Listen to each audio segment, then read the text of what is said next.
What's up, guys, and welcome to another edition of Video Game Pickups with Gaming Esquire. I want to give a big shout out to Paul Bradley, my friend from overseas across the pond in the UK.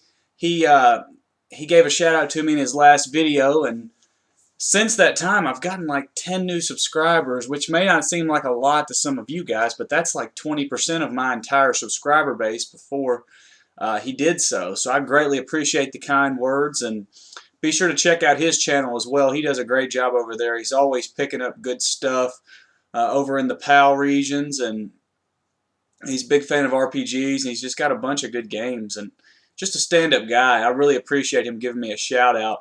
I didn't expect that, so thanks again, buddy. Hopefully this video will give you a little bit of entertainment and justify the new subscribers for coming on board. I actually picked up some pretty rare stuff, but I've got a lot of stuff to show. I'm going to not show everything, probably just show the highlights, and we'll go from there, but let's go ahead and get into it. First of all, I'd heard Metal Jesus Rocks talking about a Wii game that's it's got 3 really awesome shooters on it that he recommended highly. And so I called around to the local GameStops because I had never seen this game. And I found one that had a copy new, and I picked it up. It's Ultimate Shooting Challenge for the Wii. It's got Chaos Field, Radio Allergy, and Karis on there. 3 really cool shooters. Chaos Field was released in America on the GameCube. The other 2 were never released over here until this compilation. So definitely a cool pickup. I'm very happy to grab it. I'm definitely going to check this out here soon. Then I went to like a chain pawn shop over in Indiana, just across the river. Usually when you go to chain pawn shops, they know what their stuff's worth. Their prices are about retail. So I didn't expect any different from this one. But they did surprise me a little bit because most of their stuff was priced just as, you know, whatever this system was, those games were all priced the same. And the lady negotiated with me a little bit, knocked a few bucks off here and there. So I got some pretty good deals. Let's jump into it. First, I got Code Lyoko for the PS2 complete. This was $2. It's worth about $15. It's kind of an action game, action platformer, I believe. I don't know what part piqued my interest to get this game because I've never heard of it, but that's probably why I got it, because I thought maybe it'd be uncommon. And it is worth a decent amount for a PS2 game. I was glad to pick that up. And then I got Super Mario 3D Land for the 3DS for $6. That's a heck of a steal for this game, because it's about a $25 game even just without the case. But then they one-upped it with Luigi's Mansion Dark Moon for the 3DS. This is complete with the Nintendo points. As you can see, it's an impeccable shape. It's great.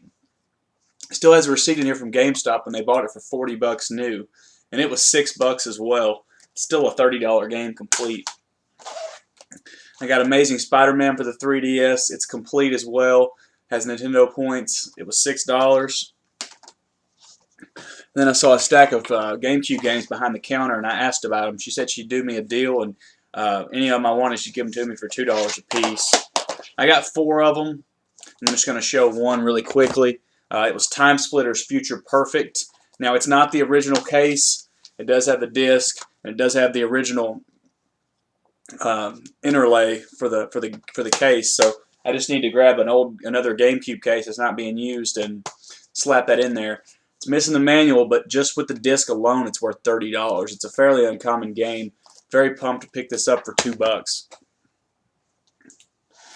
And then I went to Half Price Books a couple times in the last week, and as always, it didn't disappoint. First, I picked up 3 PSP games that are all worth 15 to, well, probably about $20 a piece, and I gave about half of that for them each. I got Prinny, Can I Really Be the Hero? This looks like a pretty cool platformer game. It's by NIS America, who's made a couple other games I've got. I'm trying to remember what they are. I think Sakura Wars was published by this company, but it looks pretty cool. It's complete. It's worth about $20. And then I got Mega Man Powered Up for $9. It's Mega Man. It looks pretty kind of cartoony. It's definitely an updated version. Looks pretty sweet. Definitely have to try it out. It's about 15 to 20. And the one I was the most excited about was $7.99. It's been voted. It was voted like PSP Game of the Year in 2009, maybe. Looked really, really cool. It's Half Minute Hero. Basically, there's like 4 different kinds of games in here. There's like a real-time strategy, a shooter, an action RPG, and then like an escort mission type game. And all of the missions are like 30 seconds, and there's like 100 levels. It's really cool. You have to beat. It's kind of a branching system. You have to beat one type of the game before you can move on to the next. It's just really, really cool, and it's worth about 20 bucks. Then I went back the other day and saw a big stack of Intellivision games there. Here's a bunch of the more common titles that I got. These were all about 50 cents a piece. That's a tremendous deal and adds a lot to my collection. Some of those were duplicates because I couldn't remember if I had them, but it's not a big deal there. Then I also got several fairly rare games. I got Sewer Sam for $9.99. As you can see, it's a kind of an unusual looking cartridge. It's pretty uncommon. It's about a $30 game just for the cartridge, so definitely a good find. I got Kool-Aid Man for $1.99. It's kind of uncommon as well. It's like a $10 to $12, maybe $15 game. I didn't have it, so I was glad to pick that up. I got Tron Solar Sailor for $2. It's also about a $10 game. And I got Pitfall. It's complete. It was about I think it's like a $10 game. It's still got the original price tag on there of $19.99 when they bought it in probably 82 maybe. Yeah, 82 is when this came out. Definitely a classic game. Jumping over ponds and trying to climb down ladders. It's just a solid game. Kind of defined the system, I think. And I got Checkers. It was a 50-cent game. I think it's sort of uncommon. It's like a $10, $15 game probably. I can't remember offhand, but I didn't have it, so I was glad to pick that one up. And then I got Backgammon, which is surprisingly pretty uncommon. It was a 50-cent game. It's worth about 40 bucks complete, according to price charting, so I was kind of shocked when I found that out. It's a backgammon game. It's nothing, too earth-shattering, but it is what it is, and glad to have it for the collection. And the last two were pretty rare. One definitely is super rare, and one's, fairly rare. But I was glad to get both of them. This one was $6, and it's worth about 50 or so. It's White Water. It's complete. You basically travel down the river there. It's made by iMagic. That's why it's got this crazy case. There were some Atari games that came out for iMagic made by iMagic as well. But this one's a pretty uncommon one. I'm very happy to grab this. Oh man, the last one, it was quite a pickup. I did pay $20 for this game, but you'll see that it was definitely worth that and then some. I went up to the glass case after I looked at the ones that I picked up down there that were on the shelf, and they had 5 more on the top shelf, and 2 of them were pretty rare games. One of them was about a $90 game, and then this other one that I grabbed, significantly more than that. I'll get into it in a second. But I asked the guy to come open the case so I could look at the prices. He had the others priced at about their retail rate. The $80 game was like 60 bucks. It was a little cheaper, but too much for me. And that was the first one on the stack, so I just assumed this one was going to be, $200 or something. Pulled the games back, unveiled this one.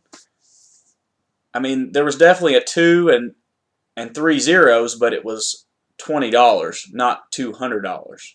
I guess there were 4 zeros. But yeah, it's one of the rarest games for the Intellivision, especially boxed.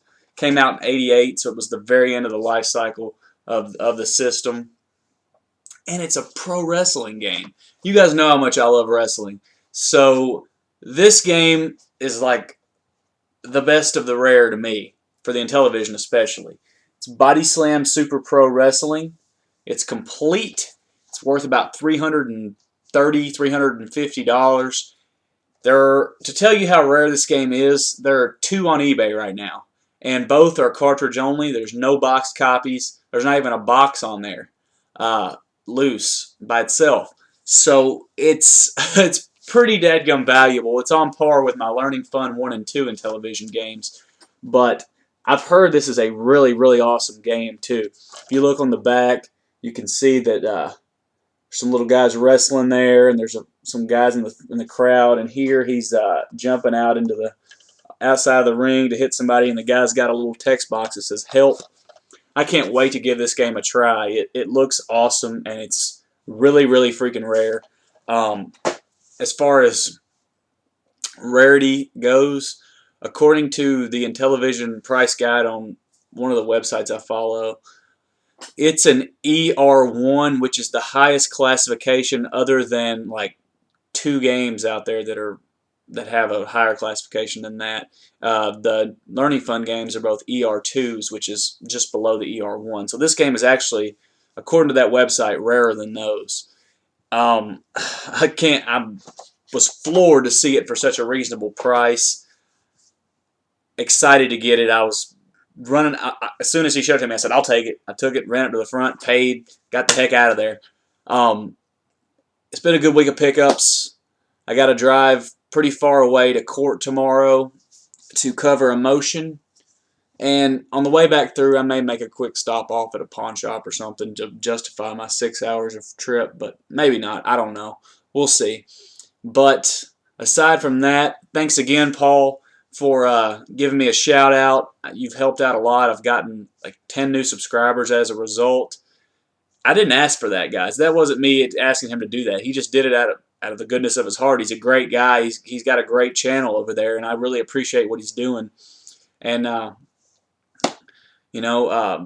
sure I'll get some more stuff this weekend. I think I'm trading for that Action 52, so I'll be sure to show that. But I mean, aside from that, guys, have a good rest of the week and keep hunting.